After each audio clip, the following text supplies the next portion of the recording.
Hello po sa mga manunood ngayon, lalong-lalo sa mga may mga boyfriend na German, o di kaya magkakaroon ng asawang German, babae man o lalaki, o di kaya may relationship sa isang German guy or girl, ganyan.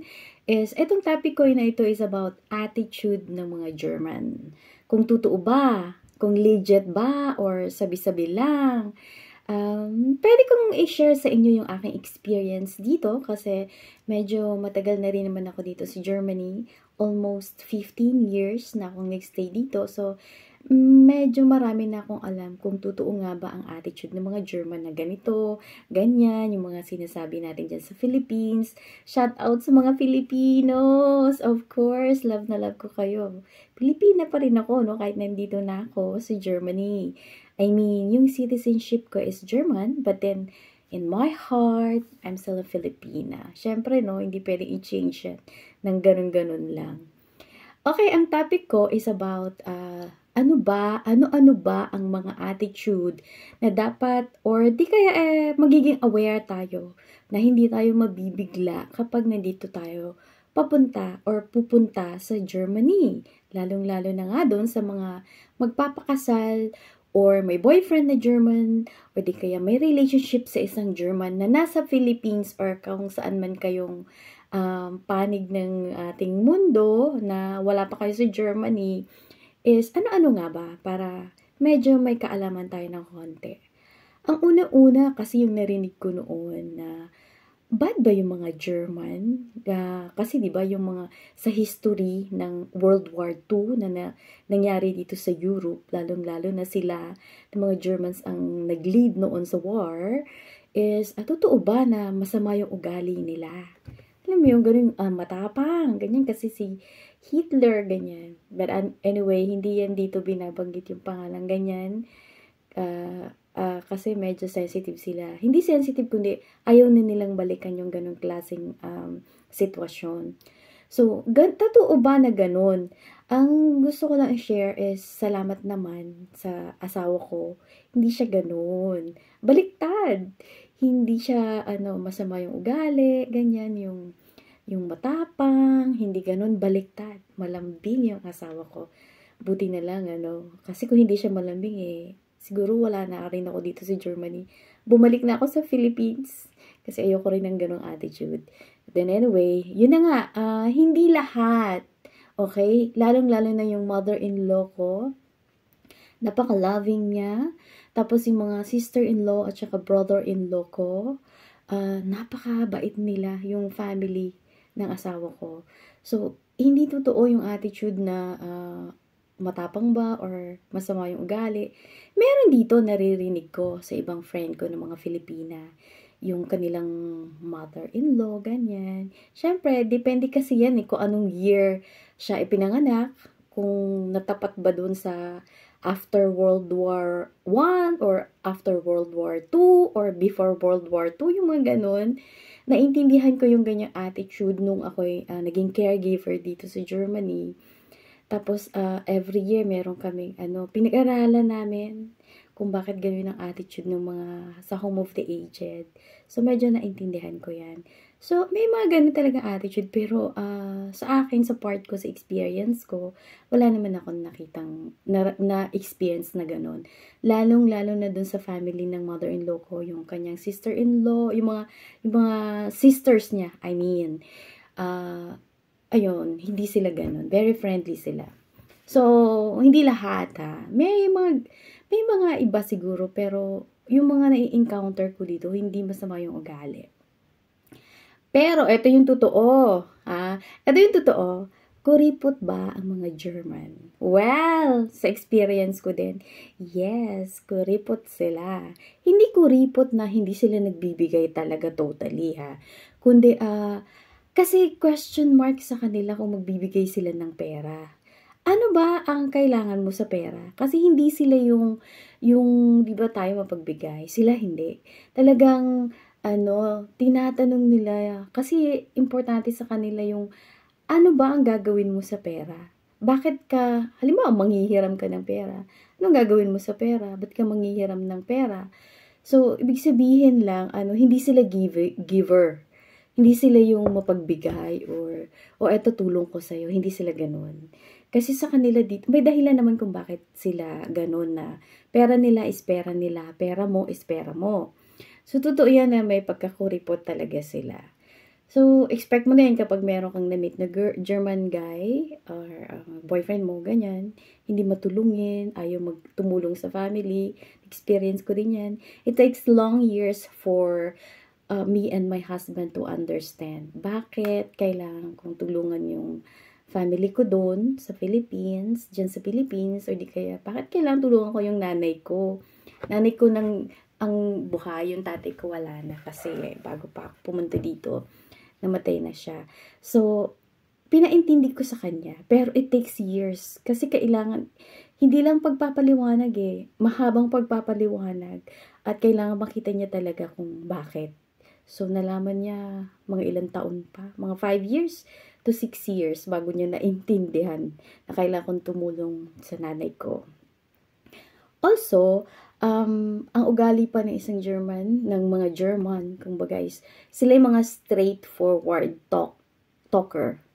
Halimbawa, diretso sila magsalita. Hindi sila nagpapaligoy-ligoy. So, wag kang magtaka kung may ganun kang klaseng boyfriend or magiging asawa mo or karelasyon mo na German na grabe naman, hindi ba niya iniisip yung feelings ko? Masaktan ako? Wala ba siyang pakialam? Hindi sila ganun. Gusto kasi nila, pag sinabi nila, sasabihin talaga nila straight. Wala nang paligoy-ligoy pa. Ano ba ang gusto mo? Ano ba nasa isip mo? Ano ba nasa utak mo? Sabihin mo na sa akin. Huwag kang mahiya. Ganun sila. So, huwag kang mabibigla kung may experience, ma-encounter ka na ganyan. So, totoo yan. Straightforward sila. Tapos, lagi silang on time sa mga appointment. Kapag nalilate sila, seldom lang.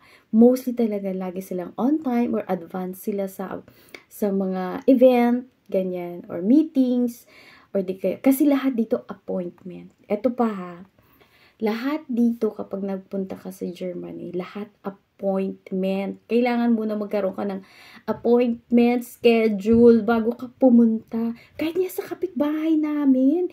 Kapitbahay dyan lang sa tabi ng bahay ko. Hindi ako basta-basta pumupunta dyan sa kanilang bahay. Kailangan ko muna magpaalam kung pwede ba siyang puntahan that day at ganyang oras. Hindi yung kakatok ka na lang. Di ba sa Philippines, kahit sino, anytime, kakatok ka na lang, tapos sasabihin mo, pwede bang pumasok, ganyan. Dito hindi.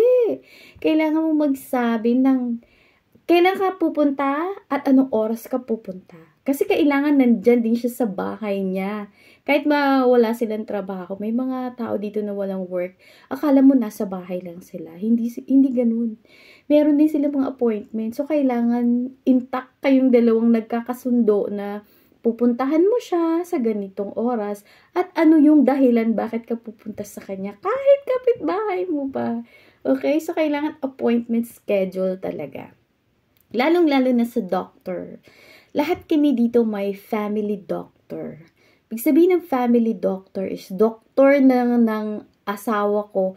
Simula nung maliit siya, pati yung mother-in-law ko, doctor niya na yun. Lahat ng anak niya, yun ang doctor namin. Meron ka talagang specified na family doctor para yung history ng iyong sakit or kung magkakasakit ka man, kailangan may family doctor ka. Kasi yung family doctor na yun, siya yung magre-recommend sa'yo sa mga specialized doctor. Hindi ka pwedeng basta-basta pupunta na lang sa mga specialized doctor kung wala kang sulat galing sa family doctor mo. So, kailangan din kapag pumunta ka sa family doctor mo, schedule din. Pwede din namang urgent na pupunta ka doon. Halimbawa, kasi nagkasakit ka, so pupunta ka, pero tatawag ka pa rin. Tatawag ka pa rin early in the morning. Tingnan mo kung anong oras sila nagbubukas. Tatawag ka doon, sasabihin mo may sakit ka. So, pwede ka bang mag-drop by mamaya? O sasabihin nila, ganitong oras ka pumunta. Ganon. So, di ba? Appointment pa rin yan. Tapos, yung mga German talaga, nagfa-follow ng rules. Lalong-lalo na sa street rules nila or kung anong klaseng rules meron sila. Talagang fina-follow nila yun. Hindi sila yung dead ma lang. Hindi sila ganun. Talagang, ano ba ang bawal? bawal is bawal talaga. Talagang mga 90% ng mga tao dito, ginagawa nila na i-avoid yung mga bawal. Pag sinabing bawal, bawal. Halimbawa kapag nagde-drive ka, maraming mga signs dyan sa street, 'di ba? Street signs. Kailangan follow mo 'yon. Kailangan mo intindihin 'yon. Kung ano yung signs na 'yon. Kung halimbawa 30 lang, 30 kilometers per hour, 30 ka lang.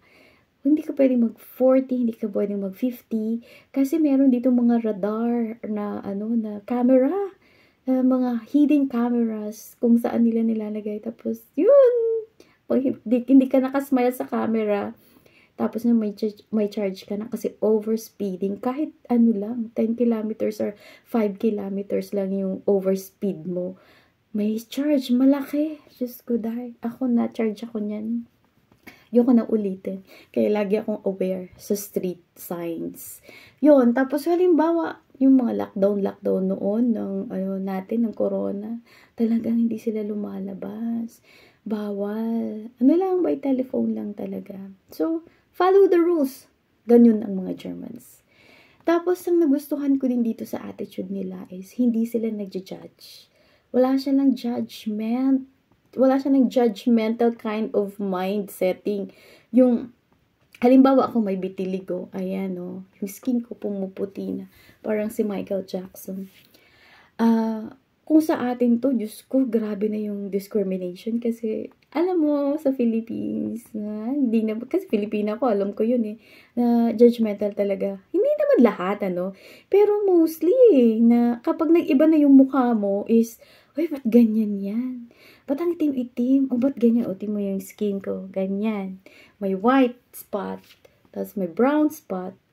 O, diba? Parang kakaiba. Ano ba to? Pero, dito talaga, hindi. Hindi sila nagsasabi ng kung ano man yung looks mo. Wala silang judgment. I like that kind of attitude dito, mostly. Hindi sila ganun about looks. Kasi alam nyo ba, na mga German, na mga babae, siguro yung mga younger lang, mostly. Pero, alam mo yung between 25 yung nagtatrabaho na sila. Aba, di sila mahilig sa makeup. O tingnan mo ako, matutulog na, may lipstick pa rin, Kasi nga magbablog ako, medyo naglagay ako ng lipstick para medyo maganda-ganda naman. Pero actually, wala akong dapat pakialamin. Kasi nag-iba na rin yung mentality ko. Hindi sila mahilig sa makeup. Ang sister-in-law ko, napakaganda niya, pero wala siyang makeup, napakaganda niya. How much more kung naglagay siya ng makeup? Ayaw ng asawa niya. Ayaw niya rin maglagay ng mga eyeliner. Ayaw nila ng makeup, ng lipstick, mga eyeshadows. Ayaw nila ng ganun. Hindi sila ganun dito. Kahit saan ka pumunta, konti lang yung may makeup ng mga Germans. Kaya wag tayong magtaka sa Miss Universe, di ba? Hindi na nanalo yung German, ganun, sa kanilang, yung mga contestant nila. Kasi hindi nga sila more on sa beauty ng ganong product. I mean, sa kanila, brain sila. Hindi sila more on beauty. More on brain sila. Matatalino sila, actually. So, yun, hindi sila more on looks. Tsaka hindi sila nagja-judge. Tapos, lalong-lalo na sa religion, hindi nila pinag-uusapan dito about ano ba yung religion mo. Gusto lang nilang malaman kung ano yung religion mo para aware sila. Di ba, pag Muslim ka, hindi aware sila na Muslim ka, so hindi ka kumakain ng baboy, ganyan, or dinuguan. Yung ganun. So, para aware din sila, para hindi sila mag-alok sa'yo ng ganyang klaseng food. So, hindi sila nagdi-discuss about religion dito. Kung ano yung religion mo, nire-respect nila yan. Kahit family kayo, tapos nag-iba ka ng religion, wala silang ganun. They respect kung ano man yung religion mo. Wala silang sinasabi. Basta, pag nag-usap tayo, ganun. Pero, mag-discuss tayo about religion na, eto, mas maano kami, ba't kayo ganyan? Walang ganon dito. Dahil nga sa mga history nila noon na maraming wars dito sa Europe, it's because of religion. Ayaw na nila ng ganyan. O, diba? Kasi lesson learned na rin naman. Tapos, eto legit ito, na hindi sila friendly. Yes, hindi sila friendly and welcoming, hindi sila ganun. Di ba sa Philippines, pag first time pa lang, pina-introduce na sa'yo yung isang tao, di ba? Filipina ka, ay, tapos may hug na, ganun. Alam mo yung parang kilalang-kilala mo na siya, o di kaya close na kayo. Dito hindi. Hindi sila friendly. Mag-hi lang sila. Pero yung emotion na i-welcome ka nila ng todo, hindi ganun. It takes time. Kasi yung mga friendship nila dito, mga limited edition. Alam mo yung konti lang yung friends nila. Yung asawa ko, mabilang ko lang sa daliri ko yung friends niya. At doon, lagi niya kasama. Pero alam mo yung, hello, welcome everyone. Gusto ko makilala kayong lahat. Hindi sila ganon. So, be aware na hindi masyadong friendly ang magiging asawa mo, or di kaya boyfriend mo, or di kaya karelasyon mo. Ba't ganon, dinidedman niya yung uncle ko? Hindi. Don't expect that. Hindi sila ganon. Talagang mahabang proseso bago sila maging so friendly sa family mo or sa'yo, halimbawa, may ganon na drama. So, huwag ka mabigla. Also, yun na nga sinasabi ko sa inyo, every time na pumunta kayo sa friend or sa kapitbahay, kailangan may appointment.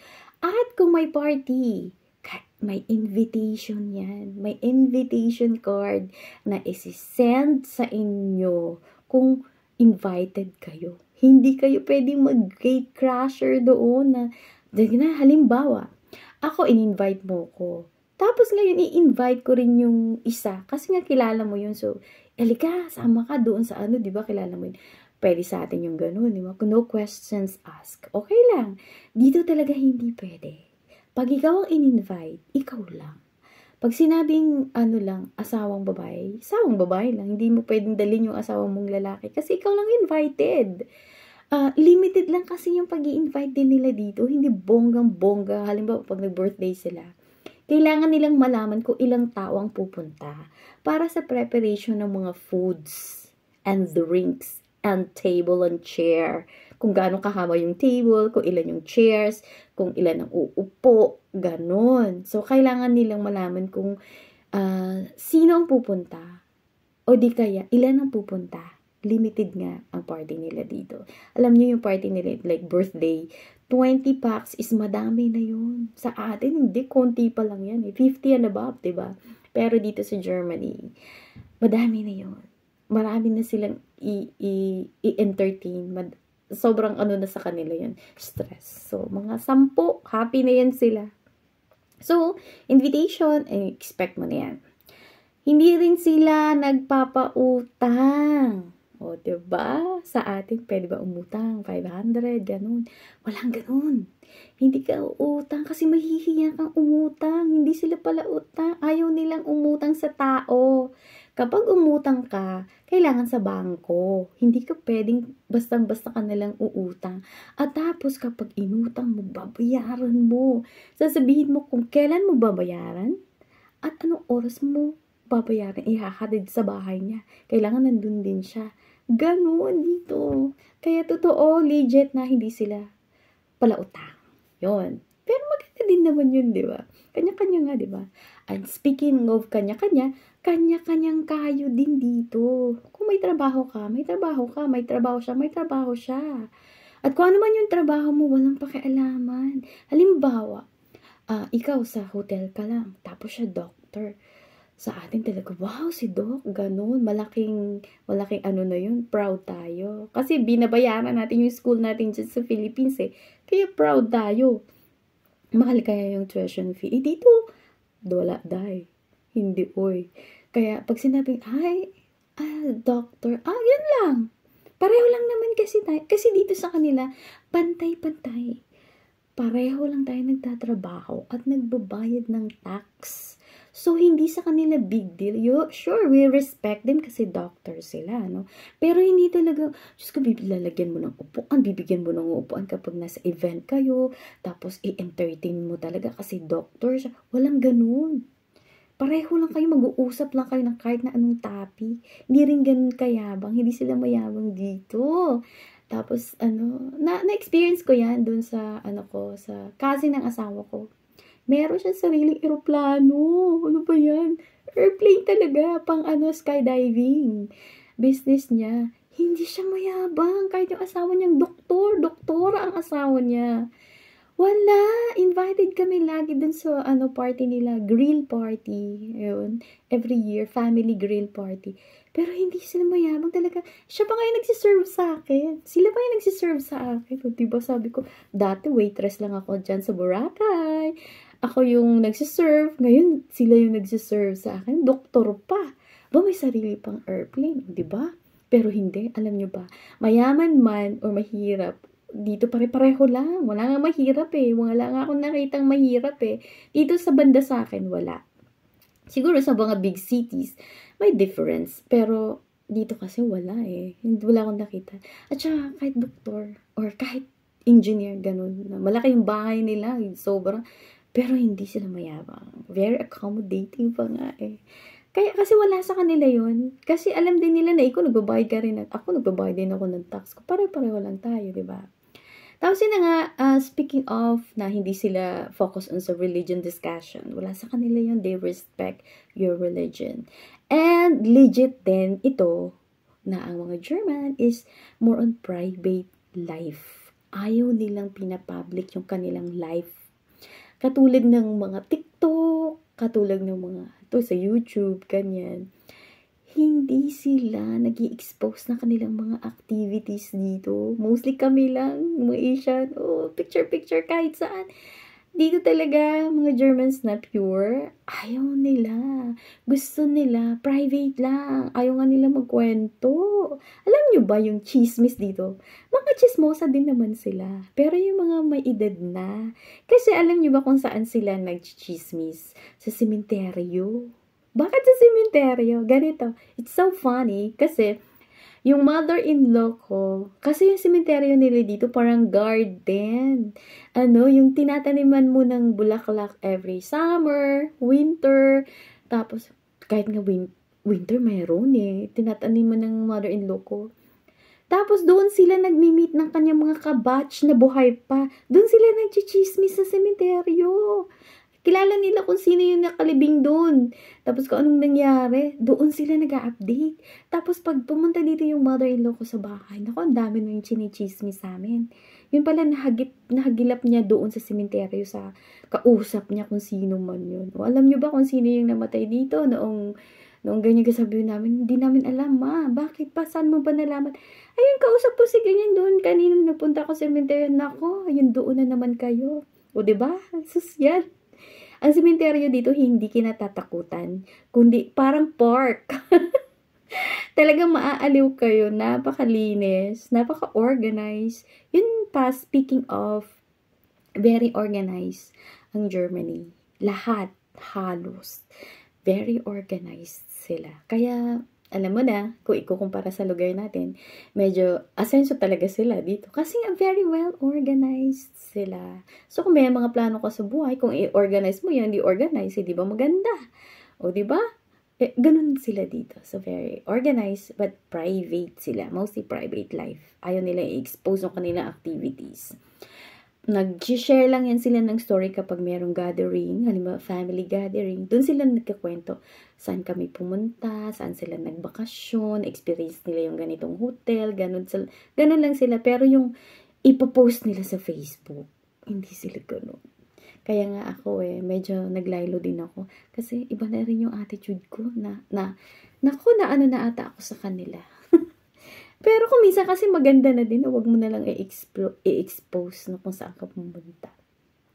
At yun na, yun na yung mga na-experience ko dito habang nandito ako sa Germany. Yung mga attitude ng mga German na nakita ko at nalaman ko habang nandito ako. Kasi within 15 years, diba? Medyo matagal-tagal na rin. Pero dito, meron dito mga 25 years, 30 years, ganyan. 35 years. Well, anyway, ito lang yung aking topic ngayon about sa mga attitude ng mga Germans. Kung meron kang alam na hindi ko pa alam sa attitude na iba is, bakit hindi nyo i-share dito, kabayan? Welcome na welcome po kayo dito sa aking Lynn Moran Vlog. At maraming salamat sa pag-drop by. lalong-lalo na sa binigay niyong oras sa akin. At ito lang naman, chika-chika lang naman tayo. Baka lang kasi makatulong ako, a little information sa mga attitude ng mga Germans. Okay? So, hindi naman lahat ha. Hindi ko nilalahat yun in general, kumbaga. Pero, karamihan, hindi naman. Pero sana, magkaroon kayo ng isang German na gustong-gusto nyo. Pero huwag nyo i-expect na mag-workout ang relationship nyo kaagad-agad. O yun, ang aking next topic. Paano ba maging maganda yung relationship nyo sa isang German guy? Marami din akong nalalaman na dahil nga sa asawa ko, diba? Sa mga story na rin ng mga friends ko dito. So, next time! See you again next time! See you around! Bye! Thank you so much! Bye!